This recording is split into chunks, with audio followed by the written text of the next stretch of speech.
Hello అండి, ఈరోజు చేపల ఇగురు తయారీ విధానము చూద్దాము. దీనికోసం ముందుగా శుభ్రం చేసి ఉంచుకున్న చేపల్లో పసుపు, ఉప్పు, కారం వేసి బాగా కలిపి పక్కన పెట్టుకోవాలి.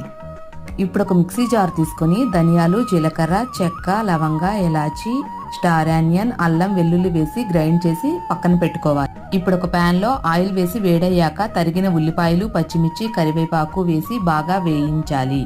ఉల్లిపాయలు బాగా వేగాక ముందుగా గ్రైండ్ చేసి పెట్టుకున్న మసాలాను వేసి బాగా వేయించాలి. దానిలో తరిగిన టమాటా వేసి బాగా మగ్గనివ్వాలి. కాస్త మగ్గాక దానిలో పసుపు, ఉప్పు, కారం వేసి బాగా కలుపుకొని దీనిలో కాస్త వాటర్ వేసి కాసేపు మరగనివ్వాలి. దీనిలో ముందుగా శుభ్రం చేసి పెట్టుకున్న చేపలను వేసి కాసేపు ఉడకనివ్వాలి. చేప విరిగిపోకుండా ఉండాలంటే ఇలా చేత్తో కుదుపుకోవాలి. చివరిగా కొత్తిమీర వేసి దించుకుంటే చేపల ఇగురు రెడీ.